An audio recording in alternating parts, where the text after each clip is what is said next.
As we started to ask different questions, some of these questions started to get more elaborate in terms of what we were going to collect. So we started out just collecting simple urine samples with very simple supplies out in the field. It didn't take long to realize that if we were going to get more invasive with some other measures, like some of the core temperature measures and things, we needed to adapt our equipment base, our PPE, to include some other devices. So we ended up getting an award through the Air Force that allowed us to purchase some more equipment and to build a whole new lab. In the process, we decided we wanted to put together a mobile lab system.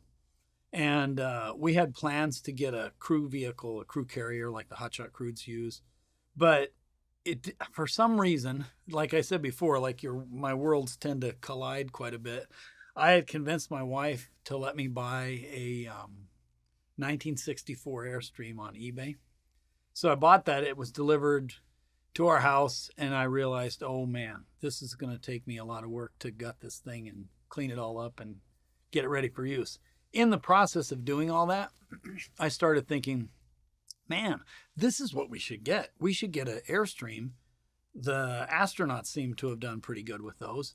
And I really like the idea of having a separate trailer and a different vehicle, because more than times than not, you'd be at a camp and you'd have to run into town to get batteries or some other supply or ship something or whatever.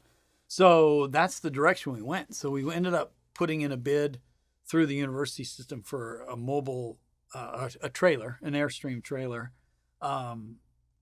I contacted Airstream to see if they could help me customize it. No, not at all. They weren't interested in that. We had to buy a stock one when we could do whatever we wanted to with it.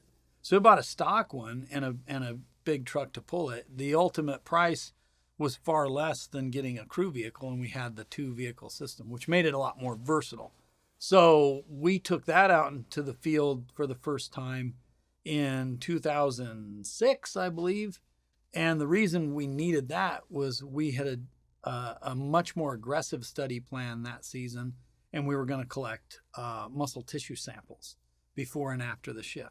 So as our questions have adapted to what some of the feedback has been from the crews, now we like this question. We're really interested in this. We're worried about the rations that were provided. Are they adequate? As they kept feeding us their problems, we kept adapting our questions to sort of fill in those gaps. And as we did that, we had to ramp up quite a bit what we were taking out into the field. There's a whole different story to go out into the field with the objective of taking 20 muscle samples in a day.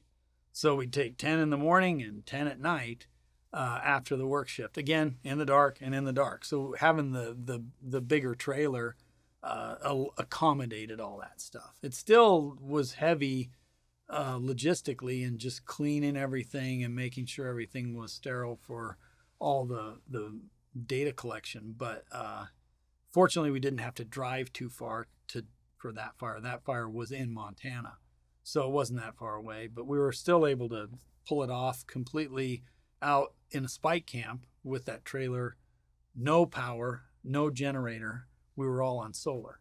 So that made it sort of doubly cool that we could do it off the grid and collect that kind of sample in the field, which not very many people collect muscle samples outside of a lab setting. So that was kind of fun. And we've since collected many more muscle samples for different studies in the trailer, to the point that I'm pretty sure we have the world record for most muscle biopsies collected in an Airstream trailer.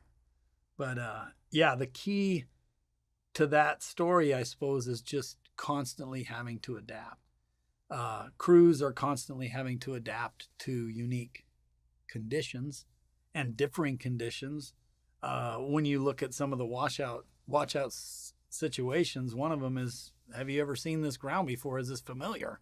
And for us, have you ever seen this fire before? Is this familiar? No, no, we have not seen this. So adapting on the fly is super critical for crew members, especially new crew members, to do.